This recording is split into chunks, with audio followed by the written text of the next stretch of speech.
The CS। आज की इस वीडियो में हम डिस्कस करने वाले हैं दीनदयाल उपाध्याय गोरखपुर विश्वविद्यालय के MCOM फर्स्ट सेमेस्टर के से रिलेटेड मिड टर्म एग्ज़ाम के कुछ क्वेश्चंस को।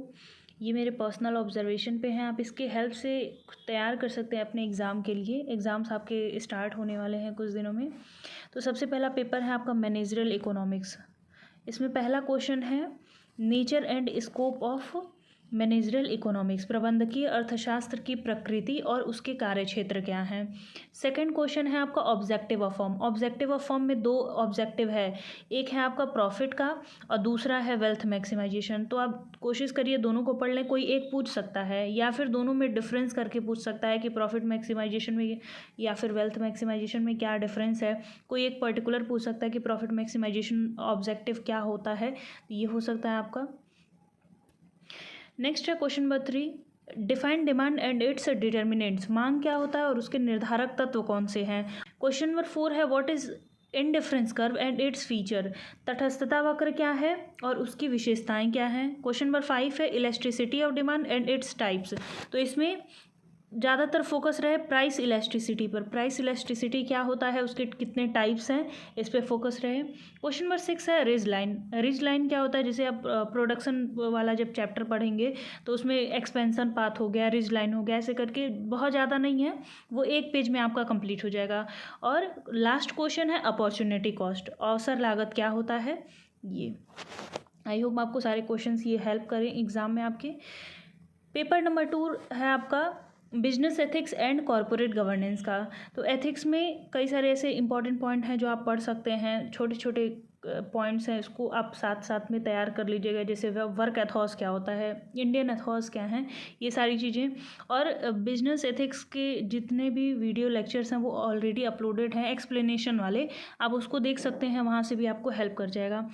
क्वेश्चन नंबर 1 है meaning characteristics and importance of business ethics. नैतिकता का अर्थ क्या होता है, उसकी विशेषताएं क्या है और किसी भी व्यवसाय में उसका क्या महत्व होता है। तो जो क्वेश्चंस हैं वो एज इट इज़ नहीं पूछेंगे, लेकिन अगर आप इनको तैयार कर लेते हैं तो ऐसा नहीं होगा कि आपको जो क्वेश्चन पूछेगा उसमें से कुछ ऐसा रहे जो नहीं आता होगा, आपको आसानी से सब कुछ आ जाएगा। क्वेश्चन नंबर 2 है डिफाइन थ्योरीज ऑफ एथिक्स। इसमें सब कुछ नहीं पूछेगा, कोई एक पर्टिकुलर पूछ सकता है। ज़्यादातर चांसेस होते हैं कैंट की थ्योरी को, लेकिन बस 3 ही थ्योरी है तो आप तीनों पढ़ लीजिएगा। कैंट की थ्योरी है, डेंटोलॉजिकल थ्योरी है, टेलियोलॉजिकल थ्योरीज़ हैं, ऐसे करके 2 या 3 थ्योरीज़ हैं, आप उनको कंप्लीट कर लीजिएगा। क्वेश्चन नंबर 3 है what is corporate governance and its importance. Corporate governance क्या होता है और इसका महत्व क्या है किसी भी कॉर्पोरेट में। क्वेश्चन नंबर 4 है CSR के बारे में। तो CSR आप पढ़ेंगे और जो भी कंपनीज होती हैं CSR से कितने लोग उससे रिलेटेड हैं और कौन कौन से दायित्व कंपनी निभाती है उन लोगों से संबंधित, वो भी आप पढ़ेंगे। क्वेश्चन नंबर 5 है difference between corporate philanthropy and donation. Corporate परोपकार और दान के बीच में क्या डिफरेंस होता है। क्वेश्चन नंबर 6 है what is ethical issues faced by businesses. जो बिजनेस हैं वो कौन कौन से ऐसे एथिकल इश्यूज हैं जो आज के डेट में फेस कर रही हैं। जैसे एड से रिलेटेड होता है, एडवर्टीजमेंट से रिलेटेड, फाइनेंस से रिलेटेड कई सारे ऐसे इश्यूज आते हैं जहाँ पे एथिक्स कुछ कंपनियाँ फॉलो करती हैं चाहे नहीं कर पाती हैं। तो वो कौन कौन से इश्यूज होते हैं जो बिजनेस फेस करती है, ये है। और क्वेश्चन नंबर 7 है सेबी ने क्या गाइडलाइंस दिए हुए हैं कॉरपोरेट गवर्नेंस से रिलेटेड। और एक एडिशन आप पढ़ सकते हैं क्लॉज 49 के बारे में, ऑडिट से रिलेटेड है, तो आप उसको पढ़ लेंगे, एक पेज का वो है, वो कंप्लीट हो जाएगा। और इसका सारा वीडियो अपलोडेड है, आप देख सकते हैं, वहाँ से ज़्यादा हेल्प हो जाएगा। तीसरा पेपर है statistical analysis and research methodology. इसमें पहला क्वेश्चन है व्हाट इज़ डाइकोटॉमिक क्लासिफिकेशन। द्विभाजन वर्गीकरण क्या होता है। तो जिससे जो फ्रिक्वेंसीज होती हैं उसको 2 पार्ट में डिवाइड कर दिया जाता है, वही डाइकोटॉमी होता है। ये भी पहला यूनिट आपका अपलोडेड है, अगर आपने वो नहीं देखा हुआ तो आप जा करके चेक कर सकते हैं, देख सकते हैं। क्वेश्चन नंबर 2 है कंसिस्टेंसी ऑफ डेटा। डेटा का संगति का मतलब क्या होता है। क्वेश्चन नंबर 3 है discuss about Bayes theorem. Bayes theorem के बारे में बताना है। क्वेश्चन नंबर 4 है टाइप 2 एंड टाइप 1 एरर के बारे में। जब आप स्टैट्स पढ़ते हैं तो जो भी छोटे छोटे पॉइंट्स होते हैं वहाँ से क्वेश्चन बन सकता है। और जब आप पहला यूनिट पढ़ेंगे तो वहाँ पे है एसोसिएशन ऑफ एट्रीब्यूट। तो एसोसिएशन ऑफ एट्रीब्यूट से न्यूमेरिकल भी पूछ सकता है, एन दिया हुआ है, ए बी दिया हुआ है, आपको बोलेगा अल्फ़ा निकालने के लिए, बीटा निकालने के लिए। तो ये क्वेश्चन भी आप सॉल्व कर सकते हैं।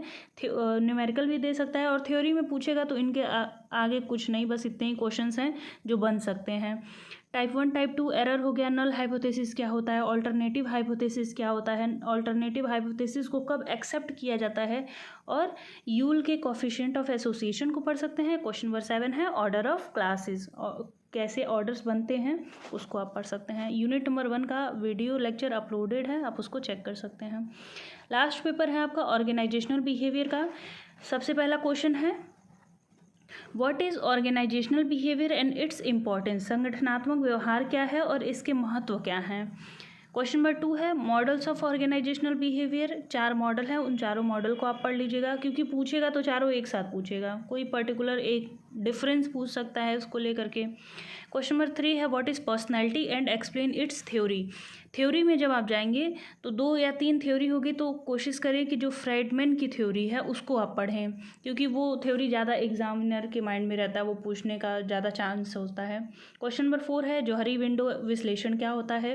क्वेश्चन नंबर 5 है नीड हायरार्की थ्योरी, जैसे मोटिवेशन की कई सारी थ्योरीज थी, तो सबसे पहला थ्योरी नीड हायरार्की थ्योरी था, तो मैंने इसको लिख दिया है। इसके साथ आप पढ़ सकते हैं हेक्स्टर की थ्योरी, जो हेक्स्टर नहीं, हर्जबर्ग है, वो नीड हायरार्की थ्योरी के साथ उनकी थ्योरी का नाम लिया जाता है। उनके बीच में डिफरेंस पूछ सकता है कि 2 फैक्टर थ्योरी में नीड हायरार्की थ्योरी में क्या डिफरेंस है, तो ये आपका पूछ सकता है। और क्वेश्चन नंबर 6 है transactional and transformational theory of leadership, नेतृत्व का कारोबारी और परिवर्तनकारी सिद्धांत क्या है। और सबसे लास्ट क्वेश्चन है लर्निंग एंड इट्स थ्योरीज, अधिगम क्या होता है और उसके सिद्धांत क्या हैं। सिद्धांत में आप जो पेवलोव की थ्योरी होगी उसको ज़्यादा ध्यान से पढ़िएगा, क्योंकि ज़्यादातर चांसेस होते हैं कि वही पूछे। आई होप आपको ये क्वेश्चंस हेल्प करें, और वीडियो पसंद आए तो वीडियो को लाइक कर दीजिएगा। अगर आप चैनल पर नए होंगे तो चैनल को सब्सक्राइब कर दीजिएगा। मिलते हैं नेक्स्ट वीडियो में, धन्यवाद। किसी चीज़ में डाउट होगा तो आप कमेंट कर दीजिएगा, पूछ लीजिएगा, और टेलीग्राम आप ज्वाइन कर सकते हैं, मैं ये PDF वहीं पर शेयर कर दूँगी।